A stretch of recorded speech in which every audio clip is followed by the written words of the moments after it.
Protect your DNA. BioPQQ can promote formation of new mitochondria. Infowarsstore.com. Last night, Donald Trump came here to the city of Austin, Texas, and later on in our show, we'll have our reporters coming in and talking about their experiences going out to these rallies. While you had so many pro-Trump people who were there, nice, friendly people, but you have the anti-Trump people who are some of the most vicious, incompetent, just heinous people out there spitting on people, trying to fight our reporters, elbowing them, all that, and we'll talk about that a little bit later. But let's talk about Donald Trump in a different way, because there's been a lot of talk going on, and in my opinion, it's somewhat justified to talk about the health of Mrs. Clinton. Well, actually, not even somewhat justified to talk about the health of Mrs. Clinton. Because you have to consider that this person is going to be the leader of our nation, or at least the public face of the leader of our nation, for the next 4 years. And it's very reasonable to discuss their health, especially when you have somebody who publicly goes into coughing fits, has difficulty walking upstairs, has to have stools to sit on, so on and so forth, doesn't want to have any press conferences for the simple fact that she doesn't want to be asked by the public, by the press there, about her health conditions, as well as many other things. I'm sure she doesn't want to talk about Billy Boy's rape scandals, as well as many other things.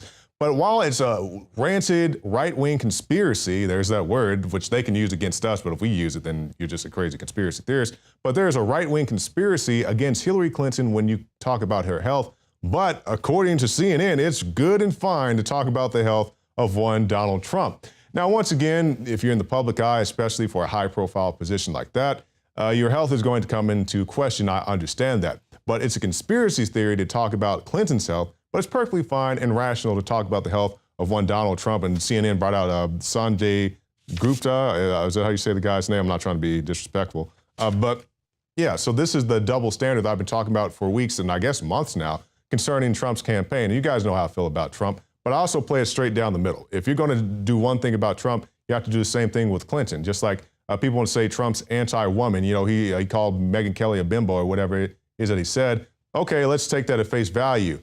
Bill Clinton, Hillary's husband, who may be the first man at some point, has been accused of raping multiple women over decades. And I'm not talking about consensual stuff. I'm talking about outright rape.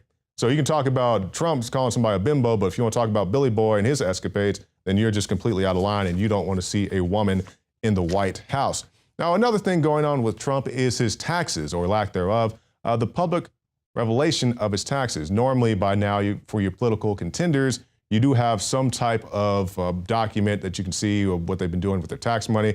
As far as what he's doing, I don't know. If I was a billionaire, I'd probably have several accountants, if not a outright accounting department. But now we see that Trump advisor Roger Stone, who's been on the show, he was here yesterday, as a matter of fact, says that Trump needs to release those records. It's time for it.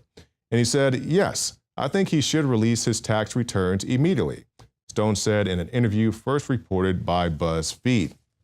So even when you have guys like Roger Stone coming out, he's saying, hey, let's just put this, let's nip it in the butt. You've had plenty of time to do whatever you got to do to get them prepared. Let's release the taxes so people know what to do with them. Well, if there's going to be some shenanigans in there, I don't know. I'm not speculating that at all, but it's time to pretty much put your money where the mouth is and put that out there.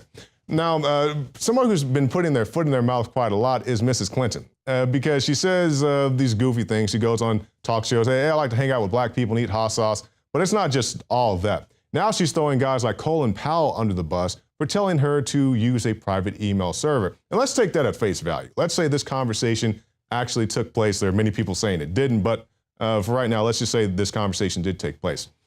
As a Secretary of State in the United States of America, you're an adult. You have the common sense to know that if you do that, you're going to be putting national security at risk. So even if Colin Powell said, hey, why don't you go rob a bank? If the police pull me over, I got a stack of dollar bills flying out my backpack, and they say, Mr. Jackson, why did you rob that bank? I'm like, well, Colin Powell told me it was okay. Well, Colin Powell told you it was okay. Let's take off these handcuffs and you can go on about your business. No, it's not the way it works. She knows better, but at this point, what difference does it make? And we have the former Secretary of State Condoleezza Rice. She came out and she says she has no recollection that this conversation took place at a 2009 dinner party where Hillary Clinton reportedly claims that Colin Powell advised her to use a private email server. It's been reported by NBC News, New York Times, and that Clinton told the FBI that Powell offered her the advice of using the private email server while they were at Secretary of State Madeleine Albright's home. And this is the issue with it. As I was saying before, you're in that position, you know better, just like the reports came out earlier this week about how Huma was using her car to transport secret documents, just left them in the front seat of an unlocked car.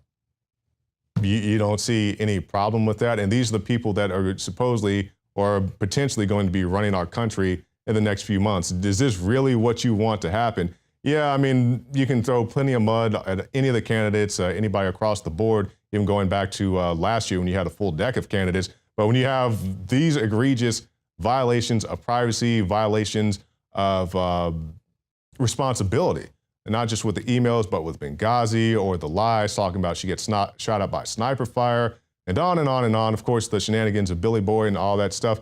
It's a real stacked deck of things that are just impossible to ignore. And I always use this example, like we're going to show the videos coming up here in a little bit. The guys, they went on the street last night, they ran into a few Hillary supporters. They say, why do you like Hillary over Trump? And in my personal experiences, when I have these conversations with people and I say, okay, tell me why you don't like somebody like Donald Trump. He's a racist, he's a sexist, he's a this, and that. And I'm saying, okay, so he's a racist. Has Donald Trump ever went to a black radio station and said he likes to hang out with black people and eat hot sauce? Not that I'm aware of. Has Donald Trump ever been accused of raping multiple people? Now there's some like news story about some child that supposedly said Donald Trump raped him. I mean, I don't know too much about that, but I do know that Billy Boy has been accused of raping people for decades. So people will sweep all the Clinton stuff under the rug. Meanwhile, they want to focus on every little nasty thing that Trump's ever been accused of. And once again, not justifying any of the negative things that are going on. I'm just saying the way it's being covered and being harped on in some ways, but completely ignored in other ways.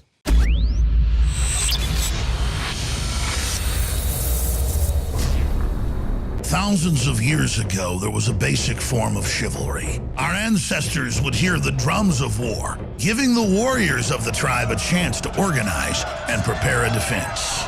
60 years ago, when foreign air forces were approaching filled with bombs, they had drums of their own, air raid sirens. But in the 21st century, there are silent weapons for quiet war, pathogens added to the food and water, and to the lining of plastics that destroy our vitality, turn off our hormones, and accelerate our journey towards death. I personally counter this onslaught with Anthroplex. Anthroplex is designed with known organic concentrated herbs to create the basic foundation to normal metabolic activity inside the human body. Discover why Anthroplex is turning so many heads today. It's time for us to take our bodies back into our own hands, and it starts at InfoWarsLife.com with Anthroplex.